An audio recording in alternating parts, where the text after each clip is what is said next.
If you're a flute and you're sitting there, you're like, I sound nothing like the timpani, or I wish I sounded more like a violin. Well, you're not a violin, and you never will be. A violin is a violin. That ain't your job. Your job is to play the beautiful music that you play.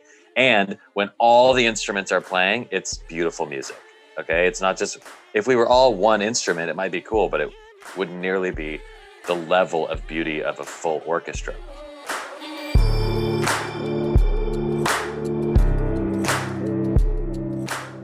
Hello, friends and damn givers. Welcome to the Let's Give a Damn podcast. This is the show where I talk with people who are trying to live a meaningful life. People who give a damn. You're going to love, absolutely love my guest this week, guaranteed. Jedediah Jenkins is a fantastic writer, an incredible storyteller, a master wordsmith, and an all-around damn good human. But before I tell you more about Jedediah, this episode is sponsored by, well, me and some of you. We have cultivated a few very strategic partnerships over the years, and y'all have been so amazing to interact with those organizations and companies when we have them on the show. But for the most part, I've paid for this podcast to be produced each and every week for the last 3-4 years. And please don't hear that as a complaint. I love you all. I love this podcast, and I'm going to keep putting it out no matter what. While I pay for this podcast to be made, most of the time, some of you do support this podcast through our Patreon. And I have done a terrible job, honestly, inviting you all to support the work we do over on Patreon. So here it is. I'm going to try to do a little better over these next few weeks and months. If you want to help Let's Give a Damn grow, please consider supporting us on Patreon. For the price of a cup of coffee each month, you can become part of our Let's Give a Damn family. Learn more at patreon.com/Let's Give a Damn. We have so much more to build, and we need your help. And even if you can't support us on Patreon, another super important way you can support us is by leaving a 5-star rating and review on Apple Podcasts. That helps a ton. Friends, I honestly hate talking about this shit because I love doing this, and I want you to enjoy everything that we make, regardless of whether you can support us or not. But it does cost me many thousands of dollars to make this show. So if you can help out, great. If not, I still love the hell out of you. Okay, enough about that. Back to my guest. Jedediah started writing down his ponderings and doubts and curiosities on Instagram, and, well, people really fell in love with him to the tune of hundreds of thousands of people. He wrote a New York Times best-selling book called To Shake the Sleeping Self, a memoir about his 10,000-mile bike ride from Oregon to Patagonia. And recently, he wrote another amazing book called Like Streams to the Ocean, Notes on Ego, Love, and the Things That Make Us Who We Are. It came out last month, and if you haven't read it yet, hit pause right now, call your local bookstore, and order a copy. It's so damn good, my friends. Jed is also the co-founder of Byta, a company that aims to change the way we drink on the go. They make beautiful water bottles and coffee mugs, and over the past couple of years, they have prevented some 15 million disposable cups and water bottles from being used. That's amazing work. You can learn more about their work and buy their products at mybyta.com. That's mybyta.com. Bottom line, my friends, there is no way you don't love Jedediah Jenkins by the time this conversation is over. Before we jump into this conversation, a quick reminder that you can, anytime and for any reason, email me at hello@letsgiveadamn.com. I love hearing from you. And now, without further ado, let's get right into my conversation with the incredible Jedediah Jenkins. Let's go.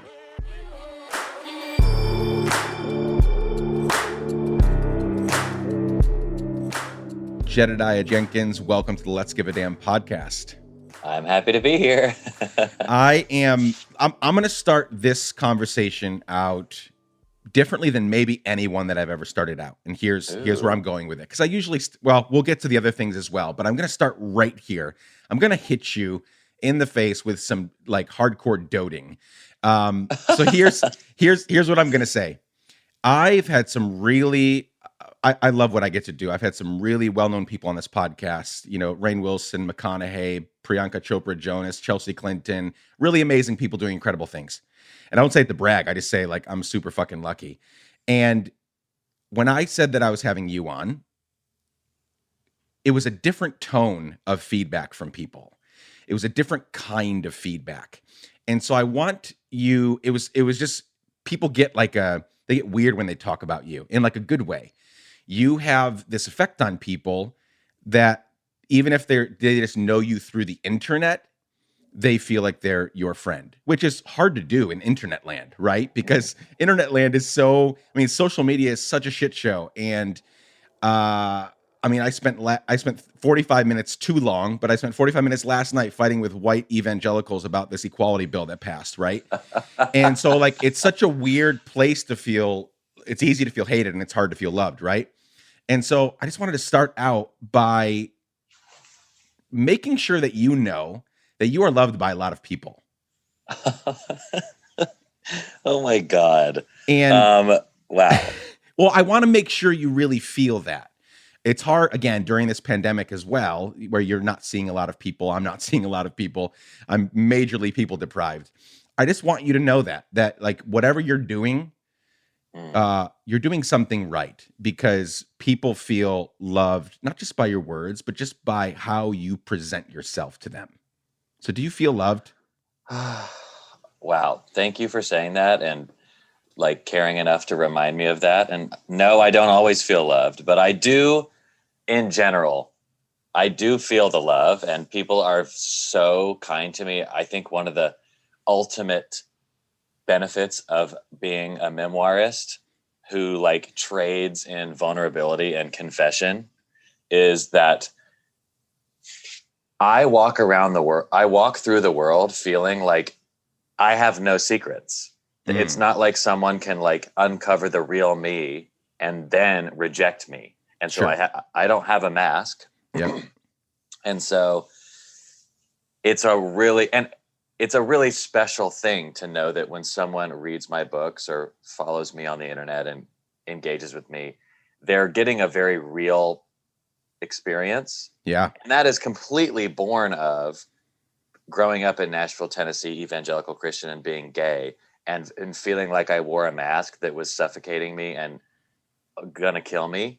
And it took me all of my 20s and then into my 30s to really find that like exhale, that identity, that strength. And it's the power of juxtaposition. And like, they say that what wounds you becomes your mission. As you know, when you find your power, what wounded you becomes your mission. And for me, it's like I was wounded by a structure and a system that tried to make me someone I wasn't. And so now my adult life is pretty much dedicated to authentic expression of identity.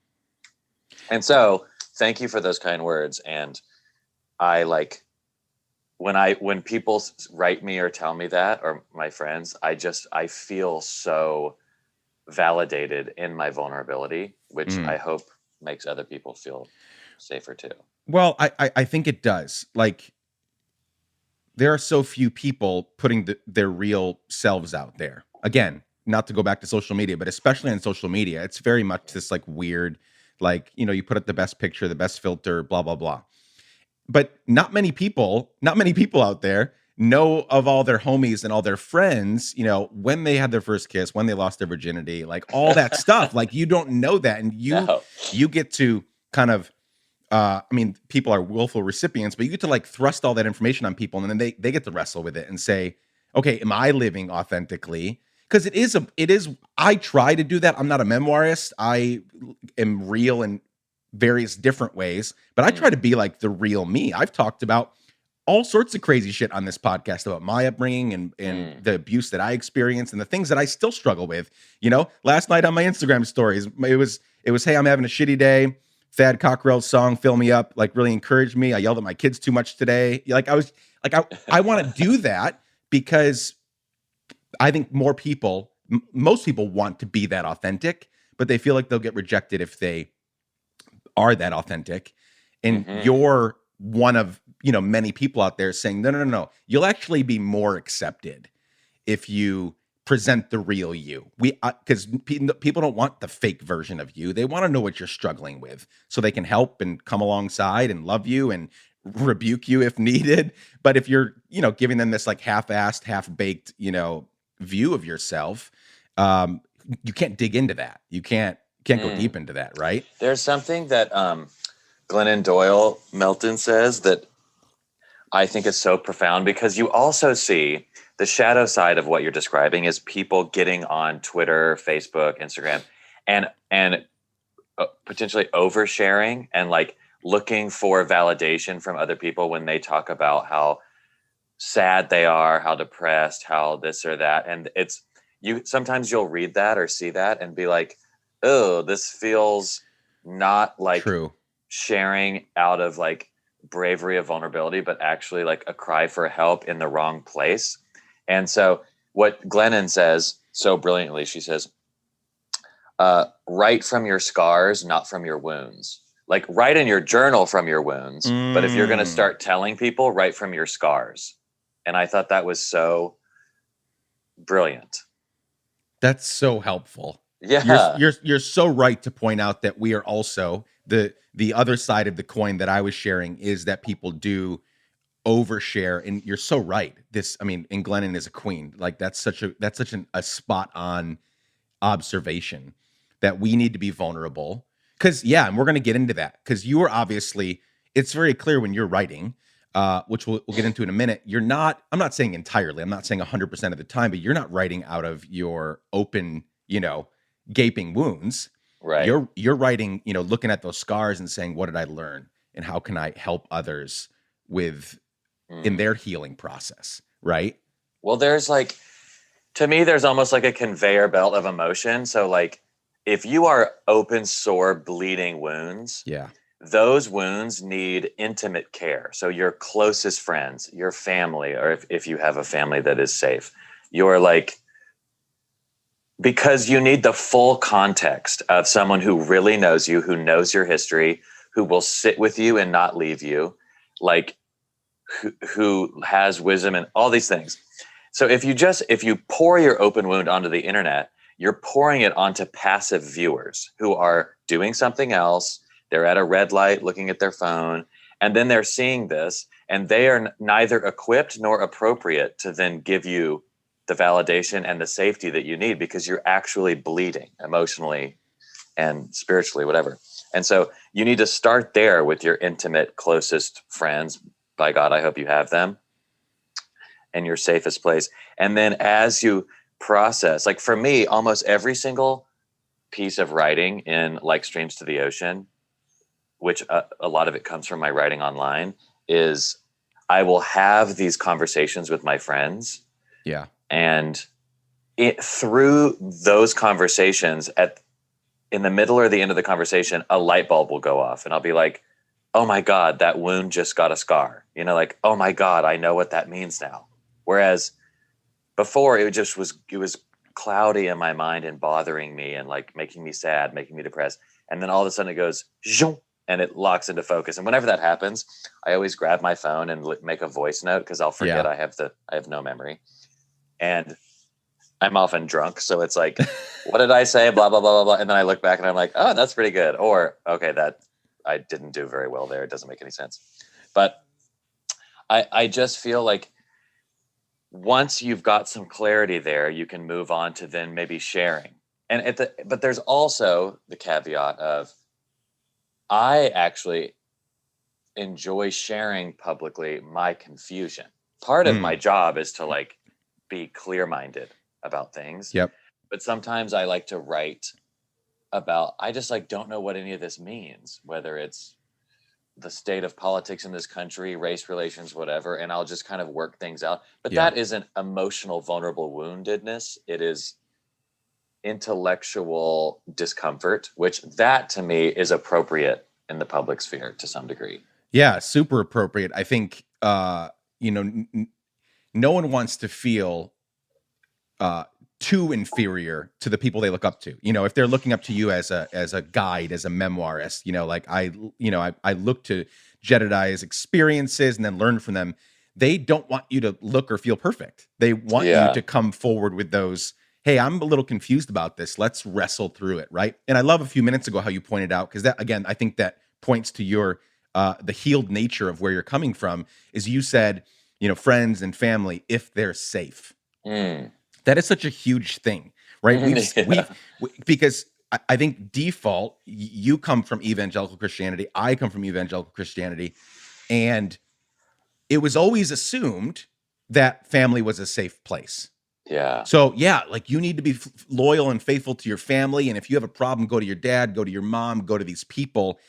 And the conversation that wasn't happening there is there's all kinds of abuse happening here. I mean, there Yeah. are dads. Sometimes the worst that like Yes, there are rock your life for the rest of your life. 100%, because these are the people that you are supposed to be able to trust. There are dads raping their kids. There are moms, verbally abusing like there's all this abuse happening in that place. You're like, oh, go back to your family. So I love that you even pointed out like, hey, if you have family, like hopefully you do, but the reality is that many people don't. They don't have a safe place in their family. And this year, or rather the last 5 years since 2015, since, so a certain someone came down an escalator, family became even less safe for a lot of people because they were like, wait, I still love you, but you align with that? Or how did you find it in yourself, and unfortunately, most of those people were evangelical Christians, right? Like, how did you find it in your Christianity, in your worldview to like even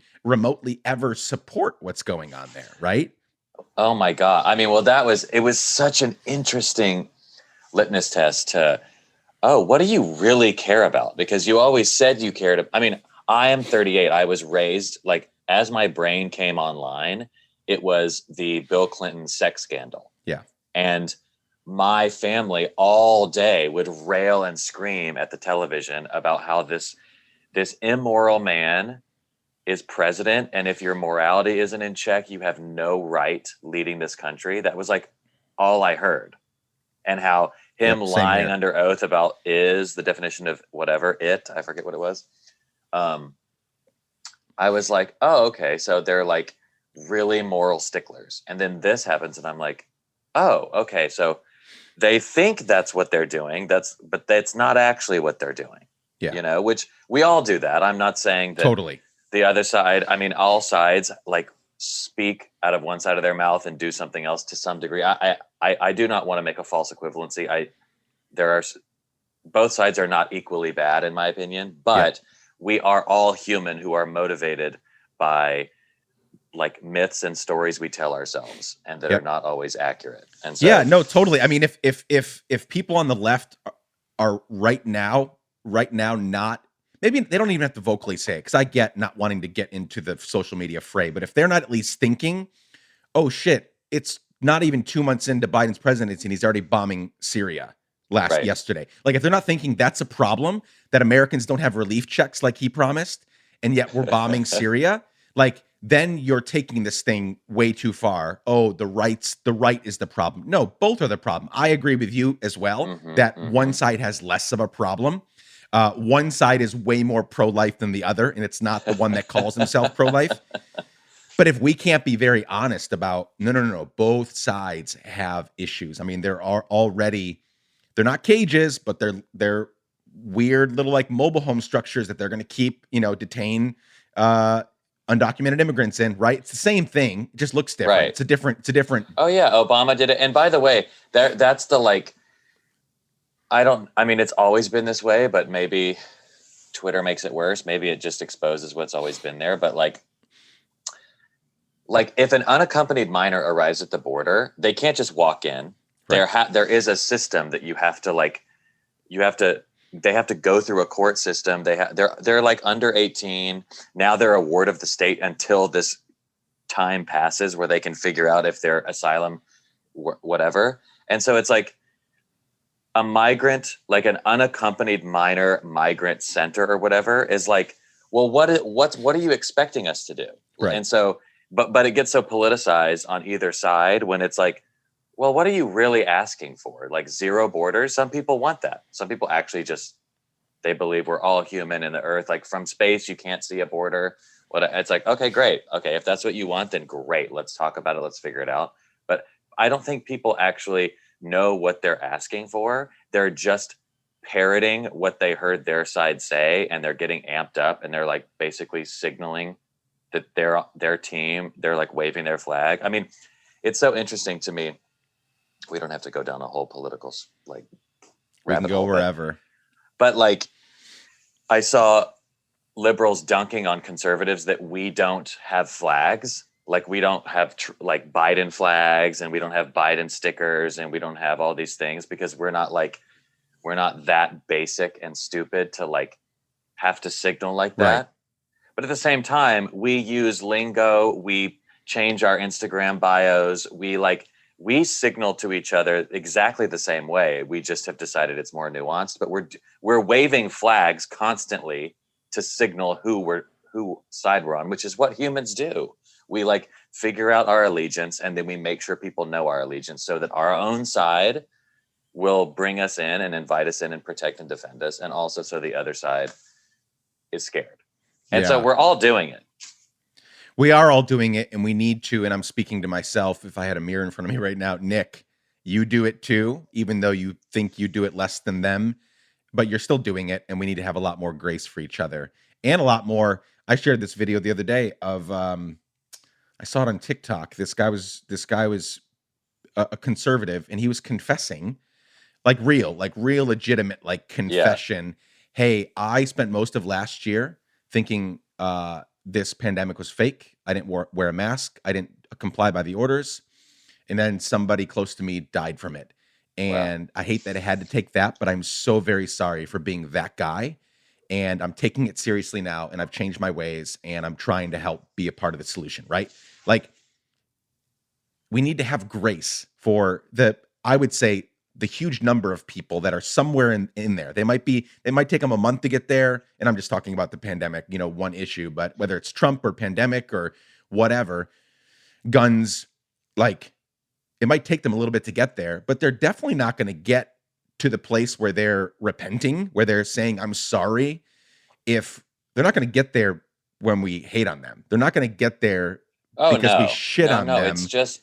It's just what humans have been doing since the dawn of time, is like beating each other with sticks and clubs. It's like, and not having dialogue. I mean, I really recommend, I'm listening to Jill Lepore's book, These Truths, on audiobook, because the book is huge. It's like as big as the Bible, but it came out a couple years ago or last year. And it's basically her giant overview of American history, how the Constitution was written, how the Civil War came to be, like, and there's just a lot of like, in politics, there's a lot of like hearkening back to the past, or this is what the Constitution meant, or this is what, like, we're a Christian nation founded on Christian principles. Like, people are like using all this lingo and they have no idea what they're talking about. And guarantee you not one of them has read the Constitution.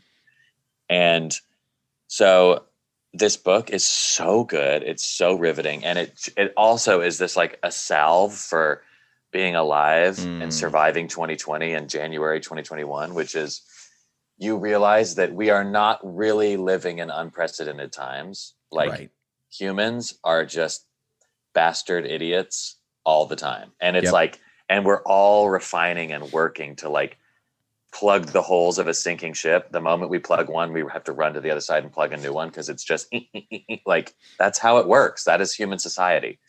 And I don't know, it's very good, and it gives me hope and calm and peace, which is always what I'm looking for. Yeah, we need so much of that. Okay, so on the topic of pandemics, because we need to talk about that more. Not really, but we thought this thing was going to be over in a few months. It's not. We're a year in, and I think I can technically say I've been doing this zero COVID project with some of the top scientists, epidemiologists, virologists in the country. So I'm like in the COVID conversation every single day. With a lot of the work that I do. So I think I can safely say we're still in the middle of this. Like, it's not, maybe not in the middle, but like, it's not even close to being over with all the variants and the mutations. Like the vaccine's great, like pump it into my veins, but who knows if it'll even work with all the new shit coming out. So we're still in the middle of this. We're a year in. I think, are you an Enneagram 7? Oh yeah. Okay. I figured as much.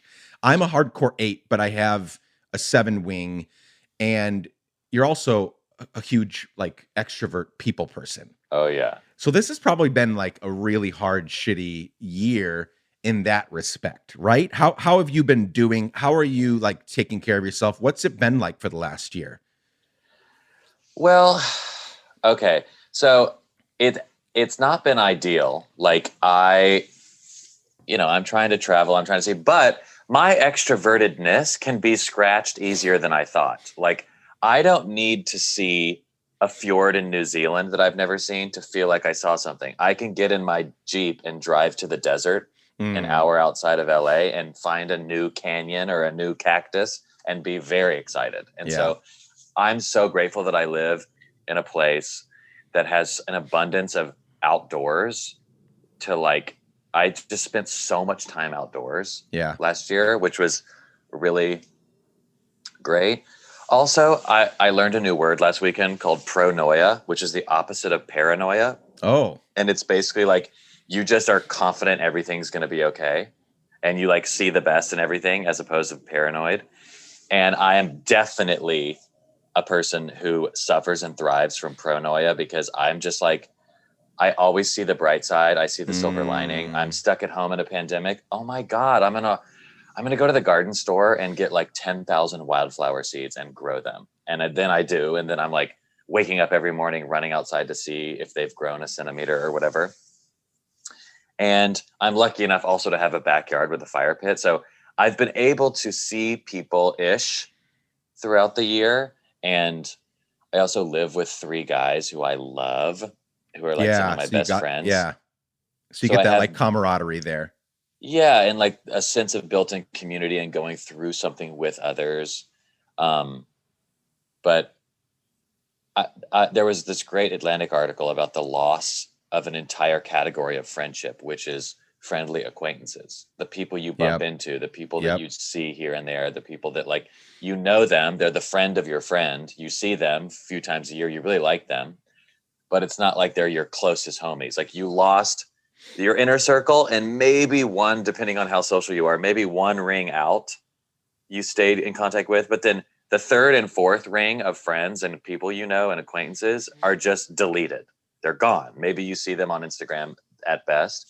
And that they were making the case that that's just really sad. We didn't realize that we needed that stimulus. Like talking to you, we've never really hung out, but like the freshness of your mind and the way you speak is very stimulating to me. And it's like, oh my God, like finally not one of my roommates talking to me. It's like someone else, yes, with a great mind. And like, but also what I miss is friends of friends. Like we 100%. Are connected in a similar world. So like the algorithmic friend finder of natural life, it's like your friends of friends, they already did the work.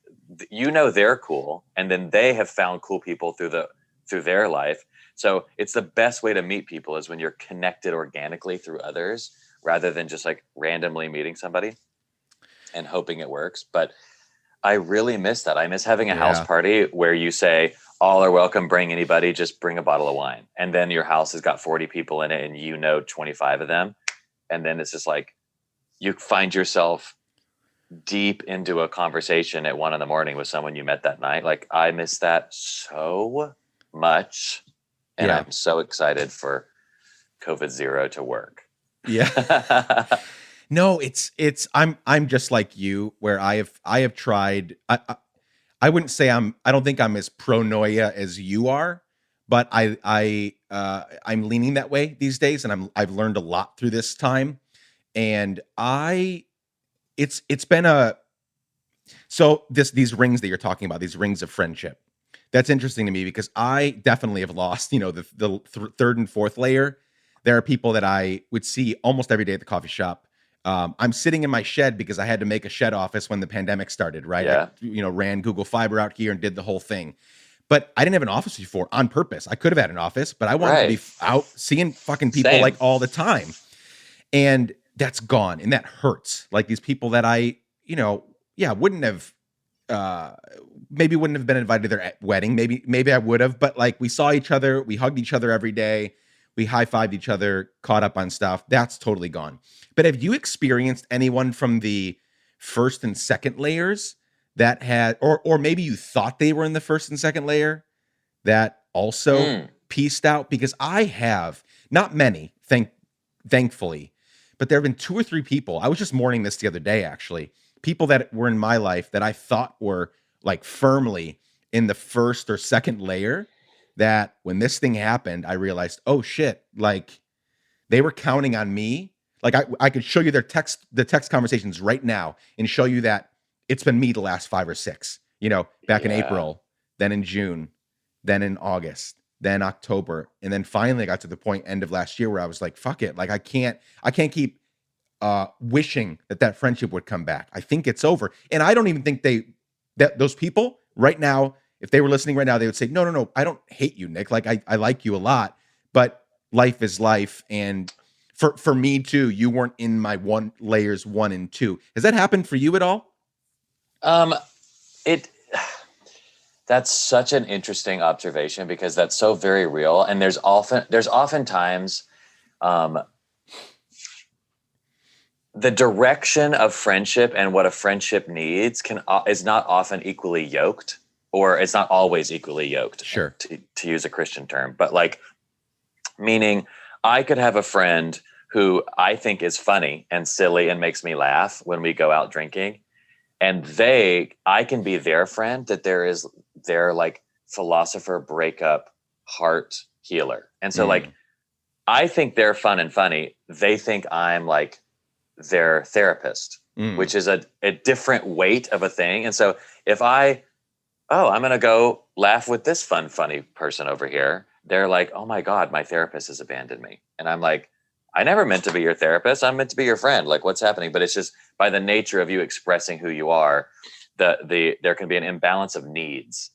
And also just people perceive friendship differently. Some people have very like tight tethered. It's like, oh, I have my 5 friends. I have my homies. Everyone else is meaningless. I am like loyal. Like I grew up with these people. I went to high school with these people. These are my homies for life. The end.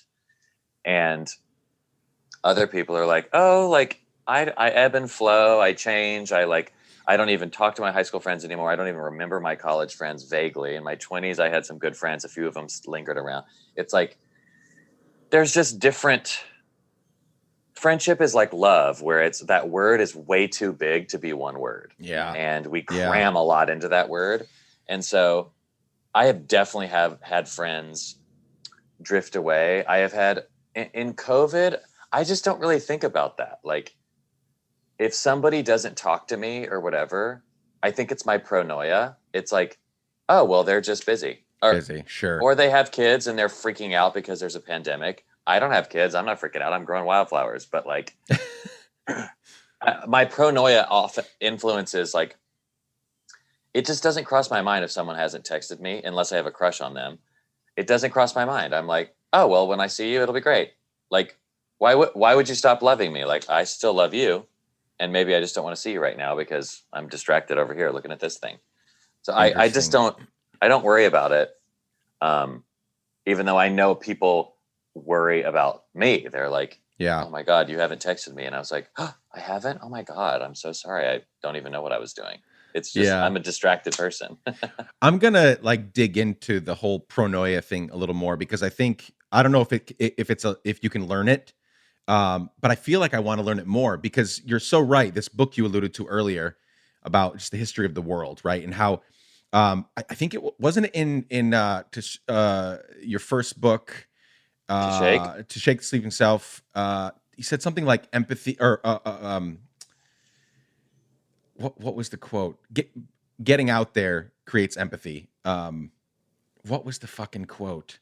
Oh yeah. It's like experiencing other. Yeah. The idea of just like the expanding your horizons, getting out there creates empathy. And so this idea of, if you know what has happened in the past, if you have a good grasp on history, and then you'll know that we're going to be okay. Now, the we're going to be okay also includes a bunch of shit. Like 500,000 people have died in this country.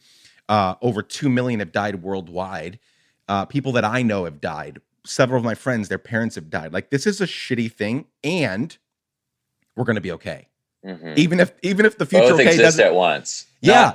Yeah, it's true. I mean, the thing is, there's another great book called The Better Angels of Our Nature by Steven Pinker, who he tracks like how society has gotten better and better and better over time. And we think like, oh, it's the most scary time to be alive. It's the most violent. It's like truly not. Like, people didn't have toilets. People died in childbirth. Like 1 in 5 women died in childbirth 150 years ago. Like, died, dead. Like, it was like scary to be pregnant. And Yeah. and then you were expected to have 11 kids because 4 of them would die before the age of 5. It's like, and this is the whole world, not just in the poorest part of the world. Everyone was like that. So it's like, we just kind of lose sight. And at the same time, of course we do. Like, our brain is designed to think of worst case scenarios for its own survival. And I'm in many ways glad we're like that, because it makes us fight and push Sure. to improve things. If we course. just got complacent and we're like, well, I guess the minimum wage will always be $7. We should be grateful for anything. It's like, no, you should be fighting and pissed and like pushing for whatever you believe in all the time, even as that thing becomes more and more nuanced. Yeah. Yeah, I think it's totally a balance of we're going to be okay. We're going to keep living and thriving, and as you pointed out, we're getting better and better by the day, month, year, decade, century. Like 100%, this is the best time ever to be alive. Mm. And also realize we can still hold that intention with, I'm going to fight like hell for the things that matter. And even further, I might not be around to see the fruits of my fighting. Yeah. Right? Think about so many people that have died in the midst of fighting, the MLKs, the Malcolm X's, the James Baldwins. I'm just picking a few people that I'm thinking about right now and reading about during Black History Month, but they didn't get to see the fruits of their labor. Right. Their work like way outlived them. And I think that's a good thing. That doesn't feel good to my pride, my ego, but it feels really good to think like, oh, I want to work super hard, so hard that whatever I do like way outlives me. I don't get to see it actually work, because that means I'm working on like fundamental like issues. I'm working on real issues that are much bigger than something that I can accomplish in like a month, right? Yeah. I think there's something in us that craves permanence, and maybe it's like a vestigial emotion to the desire to not die. Like, we fear death, and so the idea of like creating something that outlives us maybe like scratches that itch subconsciously. Yeah. But like, I feel that too, but also I'm very, very, very, to a fault, maybe cosmically fatalistic. Like, I don't believe in free will. Free will doesn't make sense. Choice makes no sense to me. And so even though, yes, I make a choice between Chipotle and whatever, In-N-Out for lunch, I know I'm making that choice, but at the same time, I don't really think I'm making a choice. I don't know what that means.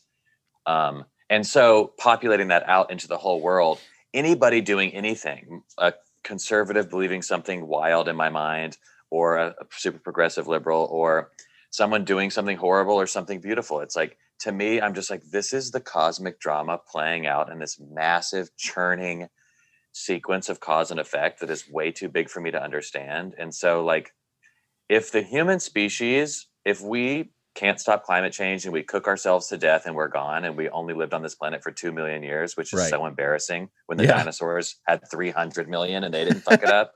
And we did it so fast. And they don't even have opposable thumbs, for fuck's sake. No, like, we burned this place down so fast. It's like, we started, the parents went away and we threw a house party and the cops were called before midnight. It's like, whoops, we like fucked it up too big. Yeah. But all that to say, if that's what happens, okay, that's what happens. Like, humans are going to do what humans are going to do. And the best that we can do is like fight for what feels right. And hopefully what feels right to the most people is a planet that doesn't burn to the ground. Yeah. Human rights ideas where like we treat each other with basic dignity. It's like, hopefully those things bubble up, but I don't know. I don't know what a human mind is. I don't know if our desire for comfort will supersede our belief that, our hope for the future of our species. I have no idea. And I'm very like hopeful with my pronoia, but also I hold it with an open hand, and I'm like, I think that's the secret, Jed. Like, not the most peaceful and the most free I've ever felt are the last like 5-6 years where I've stopped trying to figure everything out. Mm-hmm. Right. So I, like you, grew up in, well, I don't know how conservative or whatever yours was. Mine was like super fundamentalist conservative. like don't watch Harry Potter, don't wear name brand clothing, Christmas trees are the devil, all that stuff. Gay people are definitely, all damned to hell. And it was just, it's very, very horrible upbringing, lots of abuse. So then I'm still a very reluctant, I hate to use the word Christian, but that's where I'm at. Like I'm still in, but super fucking reluctantly. Yeah. And there's just in that, there's only a couple things that I know for sure. So my last big theological framework before I started to deconstruct and unravel it all was I'm getting to the whole free will thing because it's so fascinating to me. I worked for, do you know the name John Piper? Does that ring a bell? Oh, yeah, you worked for him? Oh, yeah. Yep. Damn. Okay. So I've been married for 12 years. And when we first got married, the person at that time in my life, the person that had the biggest, I'd read a book called Don't Waste Your Life. And I loved it. I mean, I love the idea. Like you've got one shot at it, like do it big, right? Obviously he's coming from a more like theological framework, but I loved the idea of it. And anyway, moved to Minnesota when we first got married, worked there for 4 years. I mean, I was in it. Like I worked for his nonprofit, Desiring God. I worked at the church. I led music at the church. They were grooming me to, potentially, be a church planter.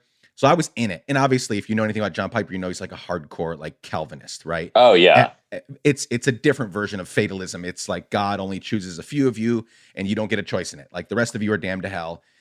Just, I guess, hope that you're in the few. Right. So I like hardcore leaving that. It took me a few years. It took me a couple of years, but I totally rejected that idea. And I still reject that idea that only a few get in. Like that idea, I'm still I'm super against. But I also have a big problem with this free will conversation because I want to believe that humans are good, that we have good intentions and a good nature. But the world would tell me otherwise. Just looking around would tell me otherwise. We just lightheartedly talked about how we've practically burnt our planet to a crisp in 2 million years. Like we're not really in like 3,000 years right, or less. Totally. Yeah. It's all the modern shit that we've made. Yeah. It's all the stuff that we've made for the sake of making a lot of money and not caring about the planet. Right. So yeah, it's even a shorter period of time. So I look at what we do and how bad we fuck up sometimes. And I'm like, well, free will doesn't, I mean, I want to believe that that's the case, but it doesn't make sense either because we're making a lot of bad decisions. We hurt a lot of people with our free will. So it's interesting to think about. I don't know where I'm going with this, other than I love this conversation because it's somewhere in there because I also believe I don't believe in a pearly gates like heaven, but I do believe that there's an afterlife, and I believe it's good, and I believe everybody gets there. So some sort of like a Jesus universalism, sort of, right? Like I believe everybody gets in. I want to believe that there's in this sort of cosmic play that we're a part of. If free will is not a part of it and we are all headed somewhere, it might take a Donald Trump multiple lifetimes, maybe reincarnation, maybe purgatory. Something happens that ultimately gets a really bad person to the place where they could be part of this. Whatever it is. So I don't know. I don't know what I'm getting at, other than I'm glad that someone else is wrestling with okay, obviously it doesn't make sense that a God would, choose a few people and then damn everybody else to hell. But also this free will thing is really wild to me because I don't believe we're as good as we think that we are. I believe we're good, but like there's a lot of bad things happening out there as a result of this free will. But it makes more sense maybe if it's part of this like big cosmic plan. I don't know. Yeah, well, honestly, it was when I was diehard evangelical and really exposed to Calvinist ideas that I was like, I remember being like, oh, Calvinism makes a lot more sense than not Calvinism, because I'm like, just in the sense where it's like, if God created everything and God knows everything and he knows the end of time from the beginning of time.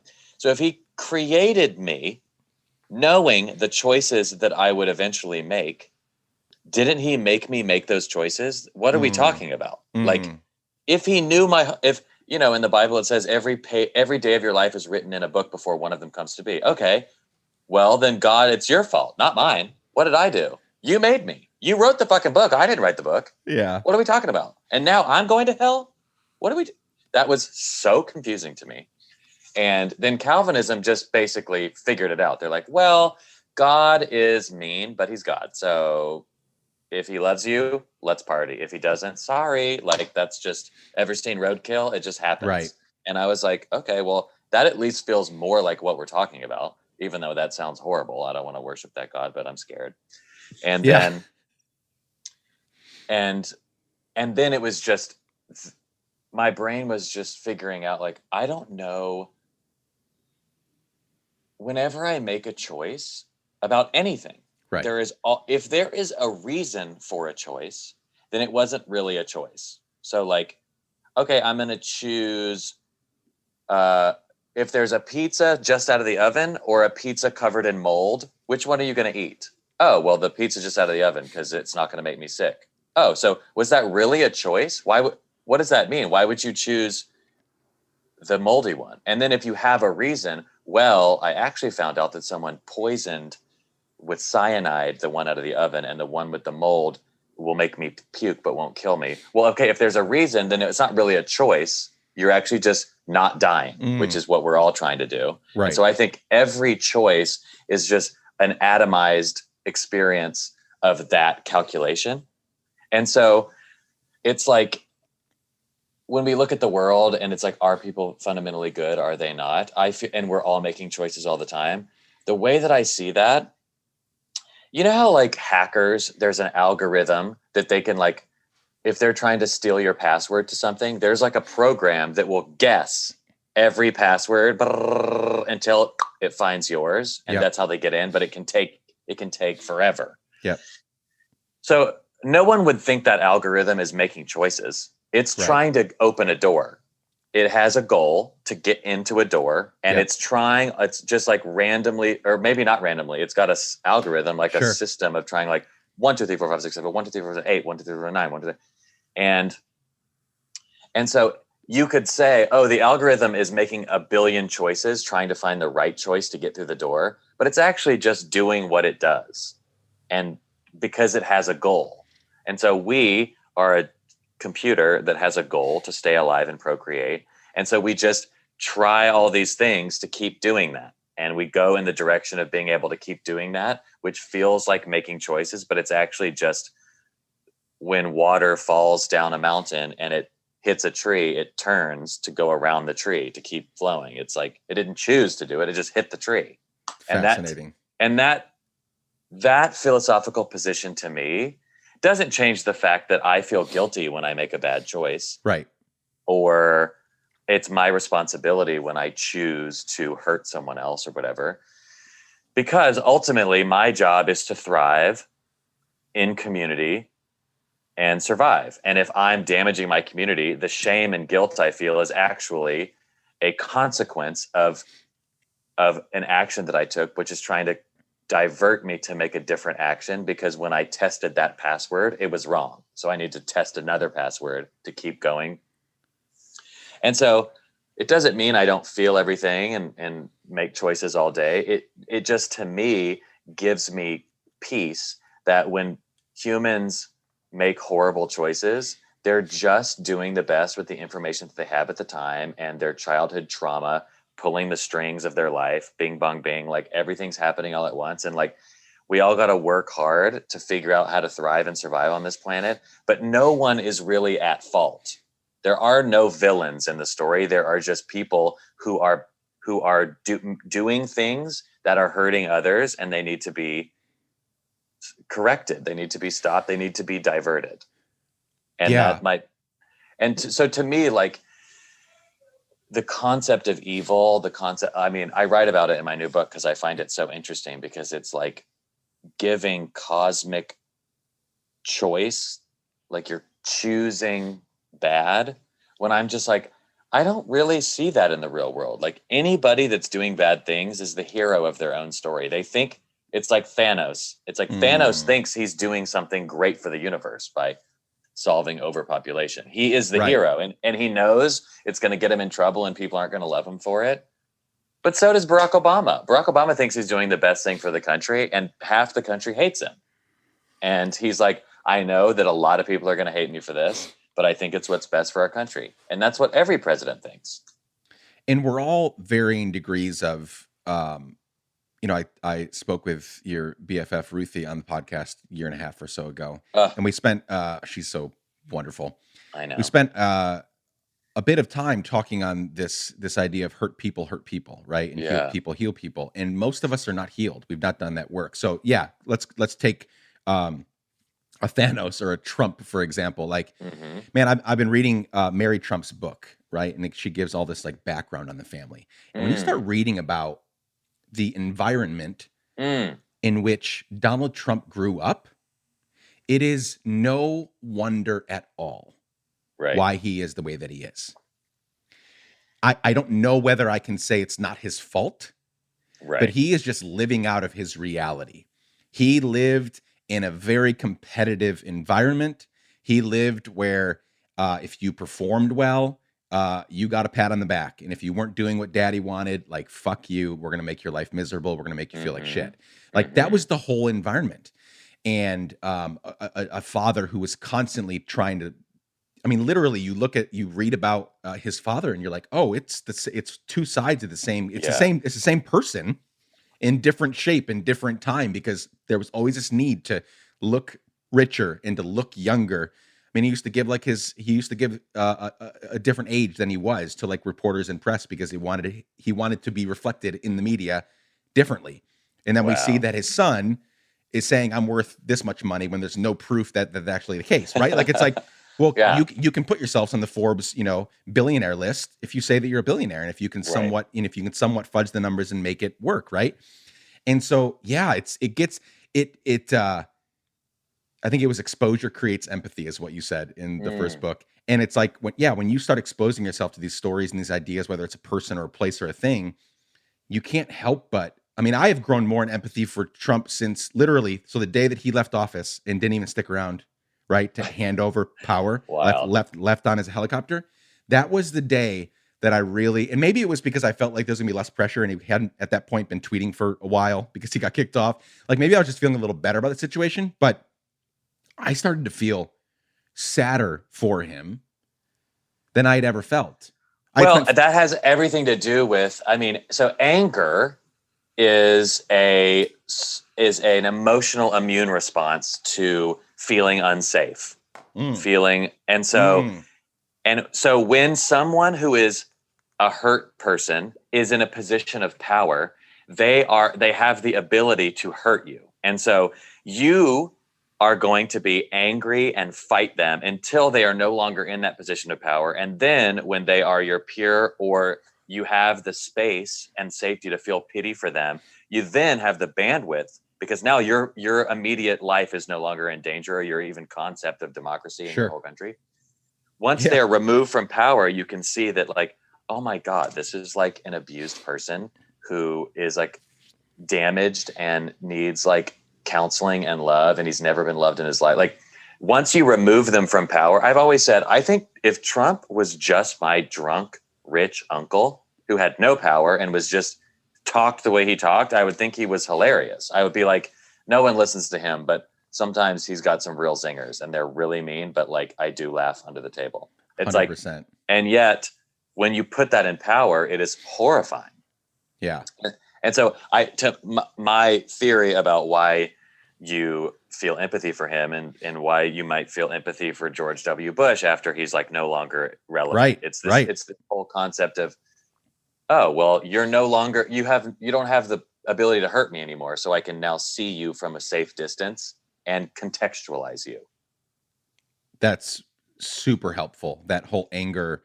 And when you no longer feel trapped, when you feel safer, you can see that person, that thing, that idea way differently. In the same way that, even our theological upbringing, right? Me being out of it, I still have lots of conservative friends, and I have no desire to like kick them out of my circle, right? Because I feel I know why they're in there. Mm-hmm. I know why they're fighting back, what they're afraid of. And I'm on the other side and can say, there's no fear over here. You don't be afraid. All these things that you think are going to make you a heretic if you shift your belief on them. It's okay. Like, I can tell you from this side of the equation, things are going to be just fine, and you're going to feel a lot better about yourself, right? But it gives me a ton of, when I was in it, I was just frustrated all the time and pissed. Then I got out, and I was able to look back and say, man, I feel bad, I feel sad, and I feel way more empathy for these people that are still, maybe trapped is the wrong word, but they're still in it, and they don't think they can get out of it, right? That's a beautiful observation. Okay, let's talk about your book. It's one of the reasons I want to make sure everybody gets your book, right? So you wrote your first book, To Shake the Sleeping Self, you wrote it earlier, but it came out in 2018. And this is your journey riding a bike from Oregon to Patagonia. The book is insanely well done. You're a great storyteller, obviously. You don't need me to tell you that. Oh my God. And thank you. That book made me just fall in love with you and your stories. And I resonated with that. I didn't ride a bike from Oregon to Patagonia, but I've lived a very adventurous life. Born in New York, raised in Guatemala. My dad was a Guatemalan immigrant. We moved there for 10 years. I started exploring the world even as a teenager. My parents were like, fine, go, so they were good about that. And I went off and explored some. And then when I graduated from high school, I traveled the world. And so I think one of the reasons that I really loved what you were talking about, I think there's two different kinds of people maybe that were reading that book. They're reading that book because they've never left their 3-state radius or the country. And they're like, they're living this adventure through you. I loved it.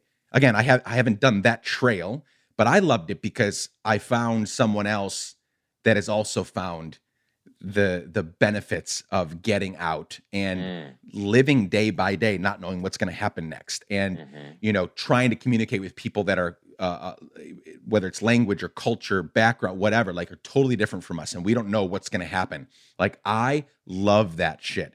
I am the happiest when I'm not in the United States. I don't actually like to live here. People are sick of hearing me say that on the podcast, but I don't love living here. I'm here for a lot of reasons, family, career, but I long for the day that I can leave and maybe never come back except for holidays. Do you know where you want to live, or is it more just the concept of being on the go? No, I mean, I love, I spent a lot of time in India. I love India, but I don't know that I'd want to live there. The weather is not up, the majority of their weather is not up my alley. I like cool, more temperate places. I love Europe. I love Eastern Europe, but I love Europe for so many reasons. Europe's got its own set of shit to deal with, right? But I love Europe. I've also talked about moving short term back to Guatemala with my family to show them, like, it's a dangerous country. It's not, not the safest place to be, but it's amazing. The people, the food, the country's super amazing. So not entirely sure where we would go even if we left, but I identified with that spirit of adventure. And I just love finding more people that are like, yeah, you can do it.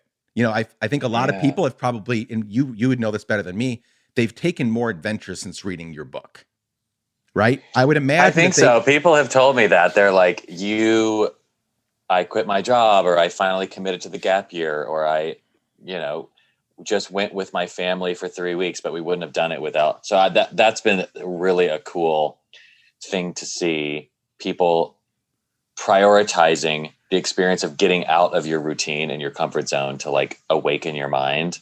Yeah. People have really done that.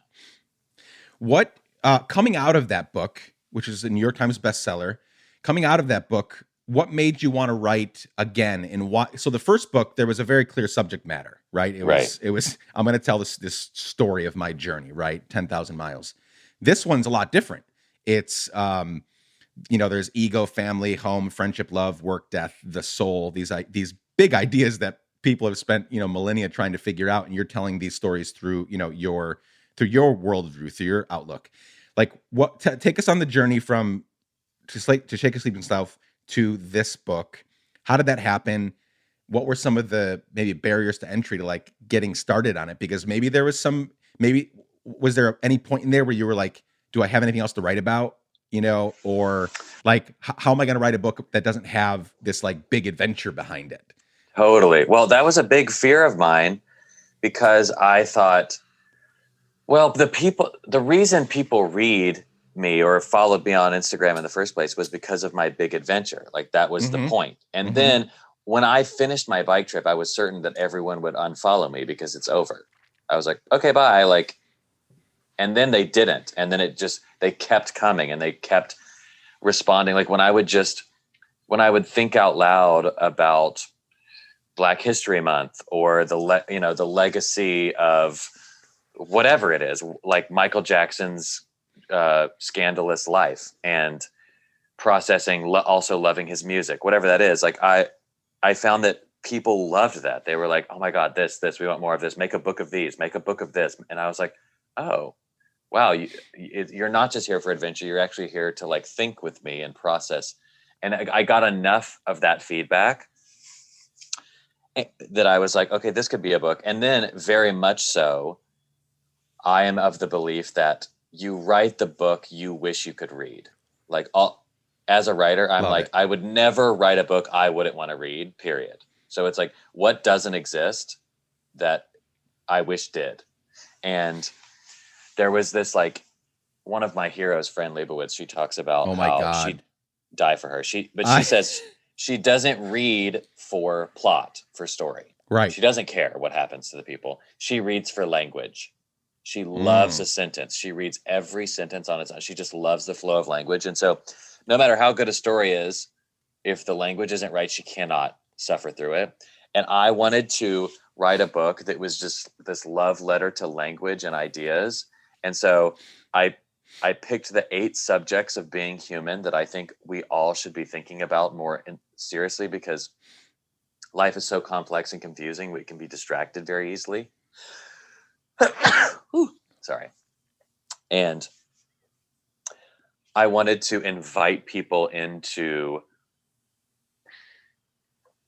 just like contemplation and playful contemplation about the most important things, like death, like love, like career. Yep. And another thing that I hear a lot from people is that they say, I don't ever have conversations like this, or I don't know anyone that talks like this. Like I got a lot of that after To Shake the Sleeping Self. They're like, I don't have anyone in my life to talk to about these things. And so I wanted to write a book that felt like you were having that conversation with me. Like I was like, I'll talk about everything about life with you, and I'll make it something you can journal about, something easy, something inviting, but also deeply thought-provoking and challenging. And so it was really just the book I wanted to write, which is let's think deeply about what matters about your own life and your own identity. You were one of the first people that I followed on Instagram that used the Instagram caption as a blog, journal, longer form, right?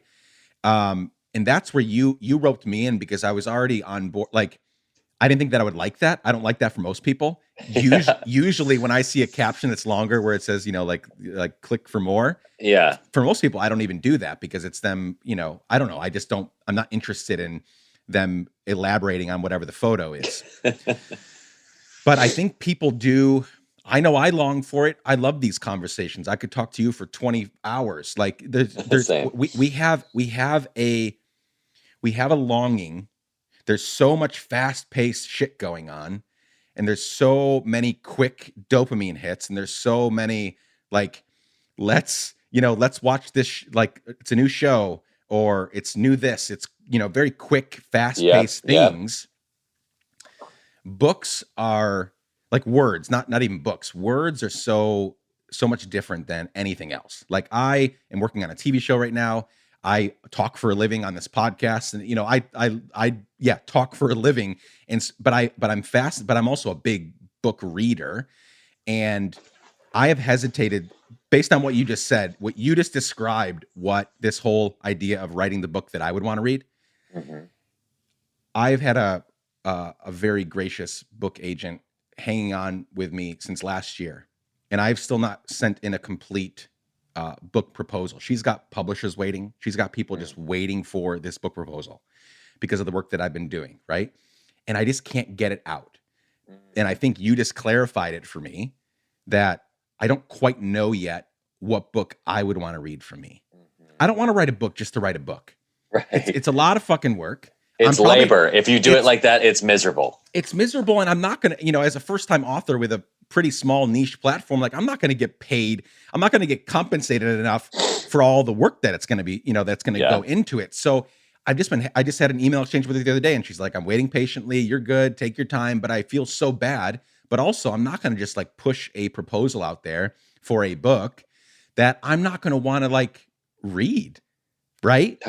Exactly. It's like, that is for me, the only way that I can write at all is I'm an extrovert. I'm an Enneagram 7. I'm a double extrovert and I need to speak or write to get my thoughts out of my head because I can't feel them. I can't see them. They're not real. They're a gray fog until I like solidify them into language. But the fog does have a label. Like it knows that I'm like very uncomfortable about like the immigration assimilation debate. Okay. That is like very confusing to me. So that makes me want to sit down, read books, articles, and then try to like put into words. First, I try to put into words what makes me uncomfortable. And then I try to put into words what I glean from that discomfort and the reading. And so for me, like working on a book is very much like, God, I wish someone had said, like in Like Streams to the Ocean, my new book and my chapter on death, I'm like, I find death so interesting because we fear it and we find it to be so unacceptable. And yet everywhere around us in nature is constant death.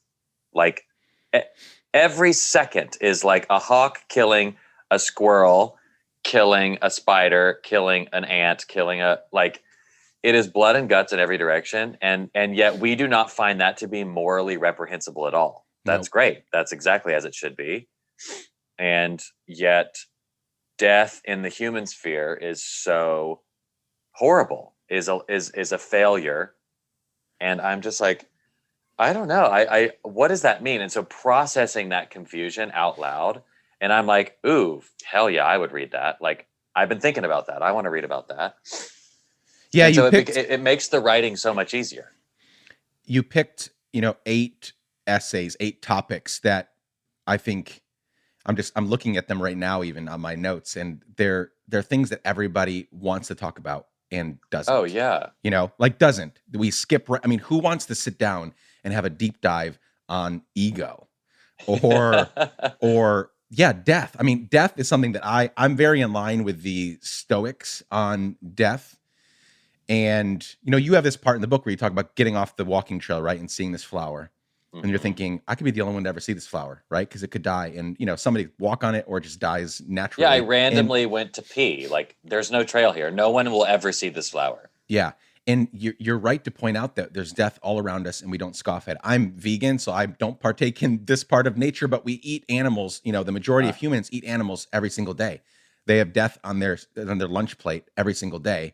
And we don't scoff at it. And yet when we talk about humans existing for a small period of time and then dying, we get super fucking uncomfortable about it. Instead of embracing that as, we love to sing Circle of Life on Lion King.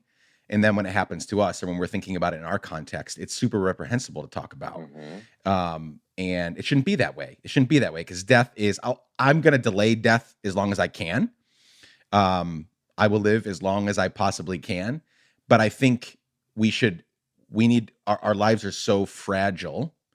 I mean, how many, again, 500,000 people just from COVID in this last year, people that thought they were invincible, people that shouldn't have died, right? They weren't unhealthy. They weren't this, they weren't that.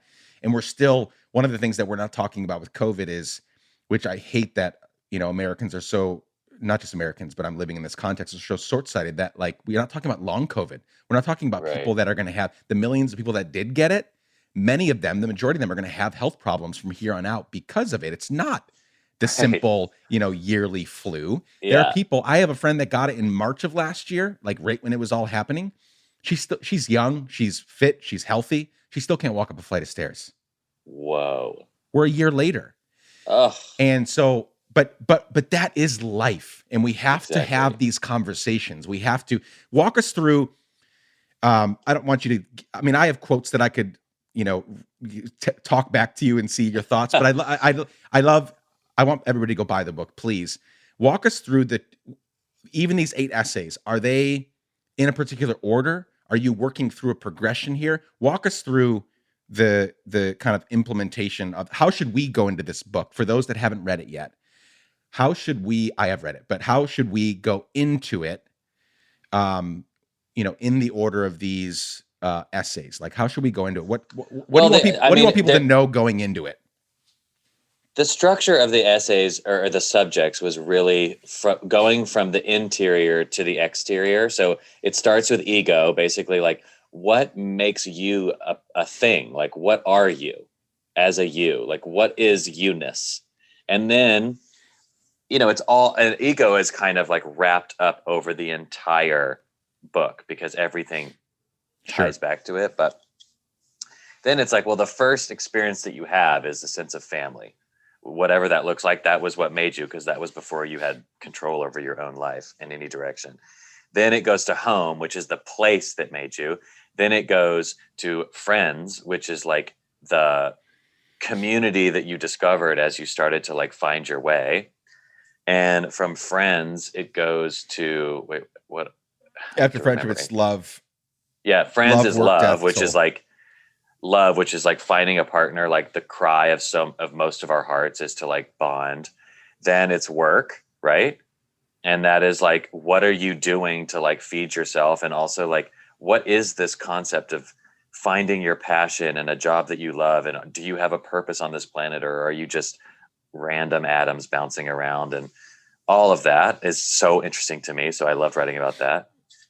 And then from work, it's like death, which is we're all going to do it and we don't talk about it. And I think it has so much to say. I remember there's a great Steve Jobs quote, which I can't really remember very well, but it's about like, we have everything to thank. Like we have to thank death for everything, because without death, there is no newness. Without something going away, there is no new thing. Yeah. Without the close of the day, there is no dawn. He's like, death is what gives us rebirth, and rebirth is what gives us invention, innovation, progress. Anything that you love is because of death, which I found to be such a cool reframing.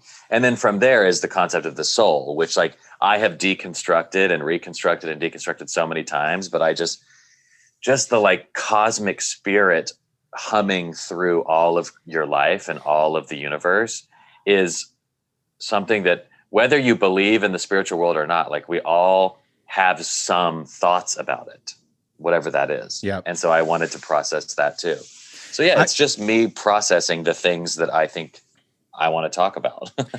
Because these essays build on each other, I love that you put work where you did, because that's not the natural place to put it in our current, in how we think about life. We define ourselves by our work, right? Mm-hmm. If I were to meet you for the first time, I don't know you from anyone. Hi, my name's Jed. Hey, Jed, what do you do for a living? Right? Yeah. Almost naturally, what do you do for a living? I want to know if we're gonna be able to hang based on like, am I gonna like you based on, if you work at the, the waste, the city waste company, or if you're a writer, or if you direct films. I know that was part of your story, and maybe in the future, like you direct whatever you do. We want to know that about people. But if you don't take care of, if you're not in a good place, if you haven't first started with, and I love that you started with ego. One of my favorite books in recent years is Ego is the Enemy from Ryan Holiday. And, a lot of that is built. Have you read much of Ryan Holiday? No. Ryan Holiday's, I have mixed thoughts about him. I love the guy. He's younger than me, way smarter than me. So I hate him for that. But I love him. He is really in line with, he loves the Stoics. And I've learned a lot of my Stoic philosophy through Ryan Holiday. But he wrote a book called Ego is the Enemy. And we don't start there. So everything else kind of gets fucked up because we haven't addressed what's happening here. I want to read this book. I love that you have ego at the beginning and the soul, like you've couched it in this introspection, right?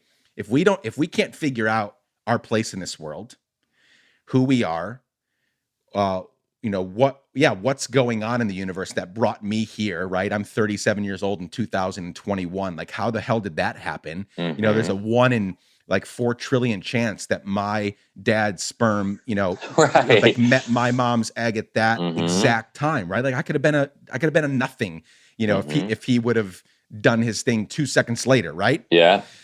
And so I'm here. Why? And kind of figure out that ego stuff. But I just love that. I love the progression. I love where work is, because I am a recovering sort of workaholic. I love working with all the clients I have right now, and with my company, Let's Give a Damn, and with this nonprofit that I'm starting, and all these things. Like, I work 75, 80 hours a week, way too much. I know that.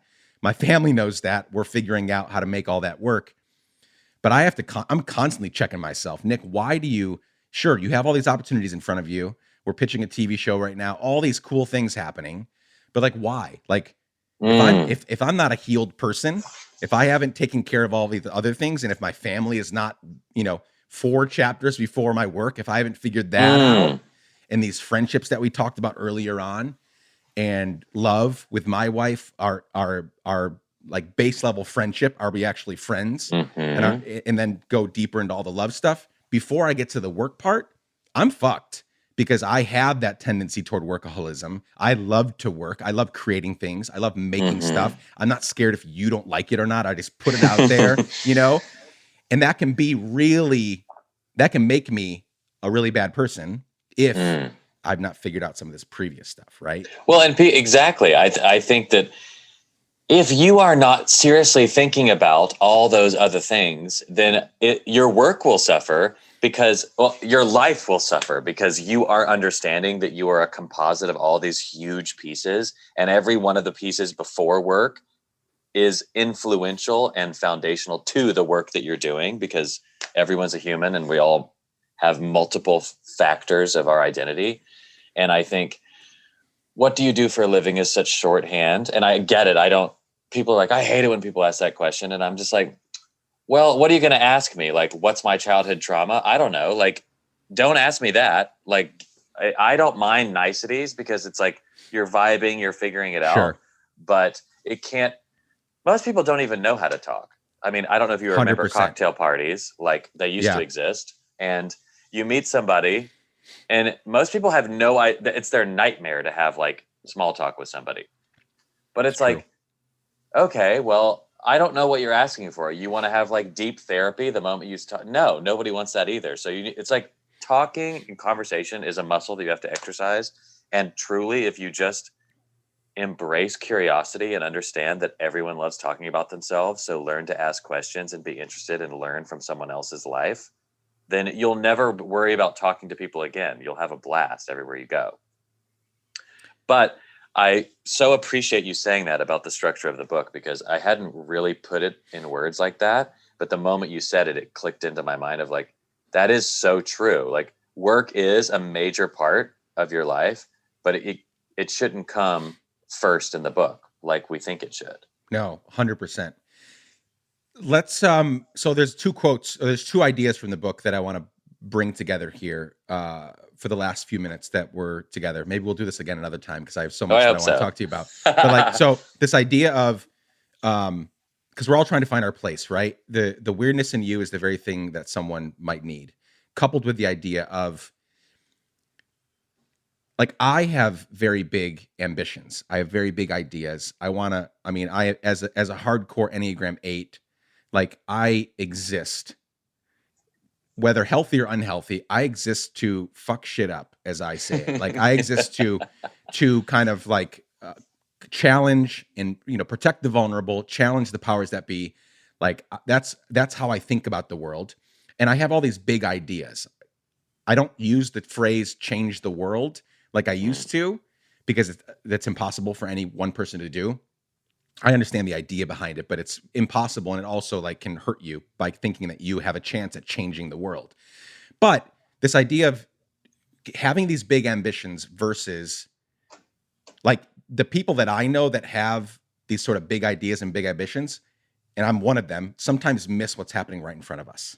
And we miss the chance to impact the people around us the barista, our housemates, our families, the people we walk by on the street, little opportunities that are happening all the time, we miss because we're thinking, oh, I've got this big thing to do. Like if I'm successful with this X, Y, or Z idea, it could have humongous ramifications. It could change a whole system or a whole structure. But in the meantime, we're missing all this shit that's happening right in front of us. Talk about that for a minute. Like, how do you feel? How do you, because you're also on this big stage, right? You have a big platform where people are listening to you. They're reading your books. They're liking and commenting and sharing your Instagram posts. How do you work through that? Or is that even a problem for you? Or is it easy for you to shut that off and focus on what's in front of you? How do you work through that, all the while knowing that, like, who you are, the good, the bad, and the ugly that makes up Jedidiah, the weirdness that makes up Jedidiah, is exactly what a lot of people need in that moment, like in real time, in person. I mean, you said it exactly. The weirdness in you is exactly what someone needs. And I think so. Both ways I think about this come from my mentor friend, Tom Shadyac, who's a film director and writer. And he has an incredible book called Life's Operating Manual that I recommend everybody order. But he taught me two concepts. One is the idolatry of magnitude. And he learned this when I worked at Invisible Children. Everyone at Invisible Children was like, we're going to change the world. We're creating a global community of millennials, activists. And our goal was to arrest Joseph Kony and send him to The Hague, to the ICC, to put on trial and to show that international human rights, we care about the least of these. You could be a little kid in the middle of the jungle in Central East Africa, and we're still going to find the person who did this to you and put them on trial. Even if you have no money, even if your country doesn't care about you, the world does. That was oh my God, we're going to change the world. And because it was and is so hard to actually catch a brilliant rebel leader hiding in a jungle with no roads the size of Texas, that we felt like a failure, constantly failure. And Tom was like, you all suffer from the idolatry of magnitude. You don't understand that you have awakened hundreds of thousands of high school students to a larger world, to empathy, to spending their energy and free time to raise money to build schools, to care about someone they've never met. You are changing lives all the time. And look around this office. These are 19, 20-year-olds who have raised money in their own home to come volunteer to work here for a semester to try to save lives and inspire people. You don't think that that's worth your time? You don't think that's sending cosmic ripples all the way to the edge of the galaxy? And it was just such an eye-opening thing of when you're so laser focused on a goal, you miss what's the beautiful effects of building community, and don't do it. Just basically don't do that. He also taught me this concept of basically thinking about your role in the world as you are a member of an orchestra. So if you're a flute and you're sitting there, you're like, I sound nothing like the timpani, or I wish I sounded more like a violin. Well, you're not a violin, and you never will be. A violin is a violin. That ain't your job. Your job is to play the beautiful music that you play. And when all the instruments are playing, it's beautiful music. Okay. It's not just, if we were all one instrument, it might be cool, but it wouldn't nearly be the level of beauty of a full orchestra. And so if someone is hyper obsessed with changing policy and changing the world and hugely ambitious, and you just actually really care about local homeless outreach, or about, if you really care about planting flowers in the medians of the freeway because it's so ugly being stuck in traffic trying to commute from Spring Hill to Nashville, and you just wish it was beautiful for these people losing their mind, right? If that is what wakes you up, then that is your note in the orchestra. Let's go do that. You have a note to play in the harmony of this music. Go play it. Don't wish you were someone else. And yes, there is always this seeking balance, because it's funny, the people that really, really, really change the world almost always it comes at the sacrifice of family. You think of Martin Luther King, you think of almost anybody, Gandhi, Yep. you think of Steve Yep. Jobs, you think of Yep. these, all of them have made enemies in their intimate circle because they were so obsessed with changing the world. And guess what? They did change the world, and we're all better for it. But that came at a personal cost for them, which was their obsession. Yeah. And so cosmically, as we all know, I just believe that we're all part of this cosmic drama that doesn't make sense, but it's beautiful to watch. It's like they made a sacrifice, which was they negatively impacted their children, but they positively impacted millions. And that came at a cost. And I don't know what to say. I don't know if it's better to save the world at the expense of your children's well-being or not. I don't want to make that assessment, and I have no idea, but I am curious if you can change the world without it costing people, because a lot of times true excellence requires obsession and focus. Yep. And if you are obsessed and focused, it is very difficult to also be obsessed and focused with your family. Now, I think there has to be the pursuit of healthy balance. I mean, you could speak to this way better than me. I don't have a family, but like one would hope that you can outsource and be obsessed for 6 hours a day and then be obsessed with your kids for 4 hours a day. And that's like I think a lot of people, because obsession is almost like a mental illness, it's hard to actually find balance. It's why when you think of the crazy genius, their hair is wild and their clothes are on backwards, because they can't think about that shit. They're busy like solving E equals MC squared. Yep. So this is a perfect example of me not knowing what I'm talking about, speaking in my confusion, but it's just, there is an idolatry of magnitude that some of us need to step back from, but also the flip side of that is obsession and focus really do change the world. Yep. Or make the most beautiful art. And so I think in the tension of those two truths is like a good, impactful, useful life. I love your framing of that. And that's what I feel like I'm in a sort of healthy place. My family and I are constantly working on figuring it out. And I'm not working on something that has, changed the world at this point. But I think you're right. There's a balance in there. I honestly think this is the generation you said, like, I don't know if it's possible to do those things in tension. I think this is a generation that's going to birth, or we're going to be able to see that happening where it hasn't happened in previous generations. Because I'm seeing more and more people, and maybe it's the advancement of technology, the ease in which we get to create across, we don't have to create in person anymore. We can create across, time zones and, physical borders and all that stuff. We don't need to be, it's a whole different playing field now for creating and making shit. Right. So I think this is the time I want to see that happen, because I have very big ambitions, but I also I also want my kids to love me. And Totally. I want to hang out with them 15 years from now. I want them to not dread going home for the holidays because dad was this way and that way. And again, I think we're in a good place, but I could see it getting out of hand at some point if I don't stay healthy.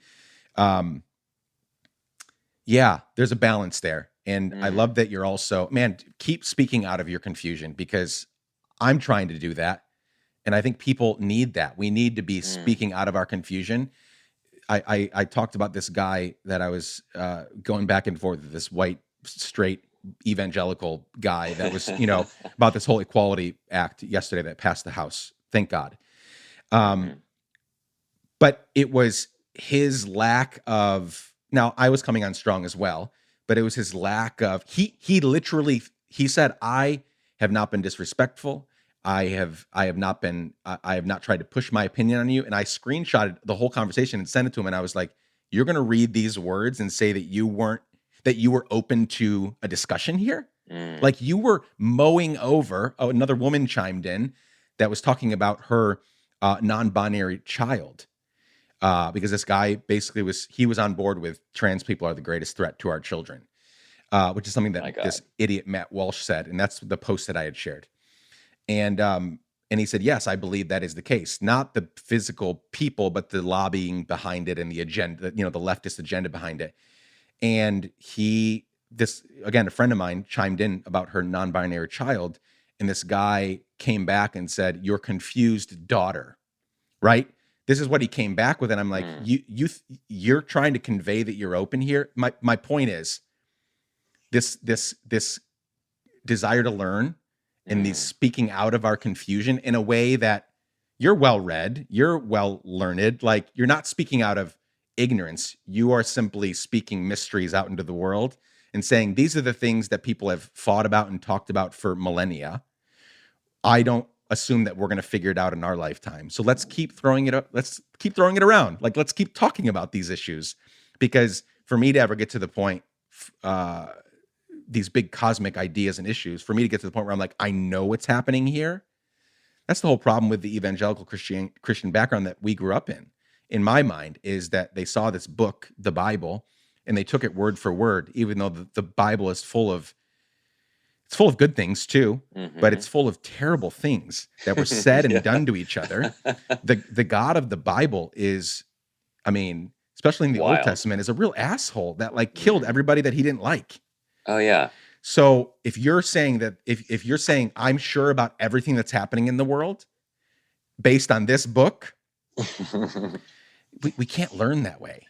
We can't grow. We can't mature that way. And we definitely can't, going back to the beginning of your book, we can't view our ego rightly if we go into these conversations about these humongous cosmic ideas with a assurance that we know what the hell's going on. Like, that's just the wrong way to approach it. We could go another hour because I have so many thoughts about that. Well, let's do a round two. Let's do a round two at some point. I'd like to. I just asked, one of the most listened to conversations that I've done so far was with Josh Radner. And we did it right before the pandemic hit. He was in Nashville. We did it in person. Went for 2.5 hours. And it's still the most talked about one. And it was a lot of this. It wasn't even like, I do a lot of episodes where it's highlighting the amazing things people are doing in the world. They're a nonprofit or a project or a business that they started that's giving back, whatever. But I know what people want to listen to because of the conversations they want to hear more of. Yeah. I just did one with Coleman Domingo last week, an amazing actor. And we talked about so much of his upbringing, being a Black gay man in America, this latest movie he did with Ma Rainey's Black Bottom with Viola Davis. And we didn't get to, oh, you're doing all this amazing stuff in the world. We talked about life and we talked about abstract ideas. And sure enough, the feedback I'm getting from that one is way different and way higher in volume than the one where I'm telling the story of the person doing good in the world. So I'm actually currently trying to figure out how to balance those on this show, because the ones that people want to hear more about, I mentioned Josh because I was like, Josh, do you want to do a round two? I just got a really long email from somebody a year later, and they're like, this podcast changed my life, right? Wow. So I'm like, oh my God, I'm going to go listen to it. Let's keep talking. I'll send it to you. But it was just fun. We talked about everything. We talked about Ram Dass. We talked about porn. We talked about we went everywhere in that conversation. And that's life, right? It's the flow of a conversation. You're in Paris, you're at a cafe, you've got a cig, you're like, let's just talk. And I just love conversation with smart people that have a good heart. That if you see the world as a potentially beautiful place and you want to process all the clues that you've found in your life, let's fucking do it all day and all night. Yeah, I agree. Well, for today, let's wrap up there. Everybody go get both of your books. But I would say, if people are just finding out about you, should they start with your first one or come right on to the second one, or does it matter to you? It doesn't matter, because it's it depends on what you're going through in your life. They're very standalone. One of them will just read the jacket of each one and be like, oh, I feel like this one right now, or get both of them. I don't know. They're very standalone. Get both of them. That's what I'm going to tell people. That's what I'm going to link to in the show notes, is get both fucking books. Thank you so much for giving us some time. I think the world of you. This was really great. Oh my God, I do too. I can't wait to come back.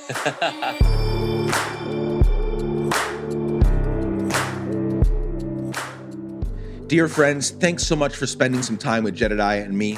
Buy his books today and go follow him on Instagram at Jedediah Jenkins. And please visit letsgiveadamn.com to learn more about what we're up to and what we're building at Let's Give a Damn. Thank you for showing up, my friends. I'm so grateful for each and every one of you. This episode was edited and sound designed by the team at Sound On Studios. You can find out more about their work at soundonsoundoff.com. The music is by our friend Propaganda.